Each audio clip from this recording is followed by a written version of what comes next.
Hi friends, వీడియోలోకి వెళ్ళే ముందు ప్లీజ్ లైక్ చేయండి. Please support my channel. ఎక్కడికి వెళ్ళి వస్తున్నావే? ఒక గంట కోసం మెంటల్ హాస్పిటల్కి వెళ్ళి వస్తున్నాను. మెంటల్ హాస్పిటల్కా? దేనికే? మీ అమ్మగారు ఆవిడతో ఎలా ఉండాలో నేర్చుకోమని చెప్పారు. మెంటల్ వాళ్ళతో ఎలా ఉండాలో నేర్చుకోవడానికి మెంటల్ హాస్పిటల్కి వెళ్ళాను. నాకు పెళ్ళి కాకముందు మా అమ్మ నా దగ్గరికి వచ్చి నీకు నాలాంటి గుణాలు ఉన్న అమ్మాయిని తెచ్చి పెళ్ళి చేస్తాను అనంటే నేను వద్దు అని అన్నాను. విన్నాదా? చిన్నప్పటి నుండి అది తిట్టిన తిట్లు తిని కొట్టిన దెబ్బలు తిన్నాను. పెళ్ళైన తర్వాత నీతో తింటున్నాను. అంతా నా కర్మ.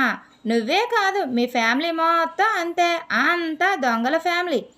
అవునండి, మా ఫ్యామిలీ మొత్తం దొంగల ఫ్యామిలీ. మీదే నిక్కచ్చైన ఫ్యామిలీ. మీకు సారి తెచ్చినప్పుడు ఆ టీవీ ఉంది చూడు, అది షోరూంలో కొట్టుకొని వచ్చాము. ఆ మంచం ముందు చూడు, మీరు 2 కాళ్ళు సాపుకొని మరీ పడుకుంటారు. ఆ మంచంను మా ఊర్లో ఉన్నవాళ్ళు తిరుపతికి వెళ్తే వాళ్ళు లేని టైం చూసుకొని మీకు సారిగా పెట్టడం కోసం ఆ మంచంను దొంగతనం చేశారు మా వాళ్ళు. మీకు 10 లక్షలు కట్నంగా ఇచ్చారు చూడు, అది మీ ఇల్లని తెలియక మీ ఇంట్లోనే దొంగతనం చేసి మీకే కట్నంగా ఇచ్చారు. చాలా కాలినట్టు ఉంది నా పెళ్ళానికి. నేను మీకు పెళ్ళంగా రాకముందు మీ చెల్లితో గొడవ పడేవారు. ఇప్పుడు అటు తిప్పి ఇటు తిప్పి నాతో గొడవ పడుతున్నారు. పెళ్ళికి ముందే అంటే నేను నా చెల్లి ఉండేవాళ్ళం కాబట్టి గొడవ పడేవాళ్ళం. కానీ ఇప్పుడు నాతో గొడవ పడడానికి నువ్వు ఉన్నావు కదా, నా చెల్లితో గొడవ పడడానికి వాళ్ళ ఆయన ఉన్నాడు. ఇక్కడ నా బుర్ర నువ్వు తింటే అక్కడ నా చెల్లి వాళ్ళ ఆయన బుర్ర తింటుంది. అవును మరి, మీ బుర్ర బర్రె బుర్ర కంటే టేస్ట్గా ఉంటుందని తింటున్నాను.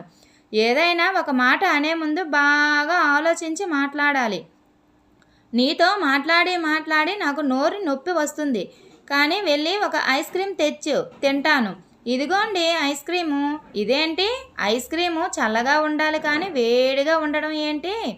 మీరే కదా ఏది తిన్నా వేడివేడిగా తినాలి అని చెప్పారు. అందుకే ఐస్ క్రీమ్ చల్లగా ఉంది కదా అని వేడి చేసి తీసుకొని వచ్చాను. అది కూడా తప్పేనా? నీలాంటి వాడేనే చికెన్ బిర్యానీలో చికెన్ లేదెందుకు అని అడిగితే పెట్ట పుంజి దగ్గరికి వెళ్ళింది, వచ్చినాక చికెన్ బిర్యానీ చేస్తానులేండి అని అన్నాడంట. నువ్వు అనే మాటలు కూడా అలానే ఉంటాయి మరి. అబ్బా అవునా? అప్పుడు వాడు నీ దగ్గరికి వచ్చి అందరూ ఈడు రాశారు, నువ్వెందుకు రాయలేదు అన్నాడు అనుకోండి.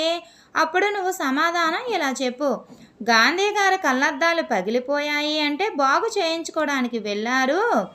ఆయన వచ్చినాక ఈడు రాయిస్తానులే అని సమాధానం చెప్తే దెబ్బకి కళ్ళు తిరిగి పడిపోతాడు వెధవ. నీ నోట్లో నోరు పెట్టాను చూడు, నా చెప్పుతో నేను కొట్టుకోవాలి. నిన్నెవరు పెట్టమన్నారు? ఖాళీగా ఉంటే వెళ్ళి డ్రైనేజ్లో పెట్టు నోరు అని తిప్పుకుంటూ వెళ్ళిపోతుంది భార్య. Thank you friends. ఈ వీడియో కనుక మీకు నచ్చినట్లయితే ప్లీజ్ లైక్ చేయండి. Please subscribe my channel.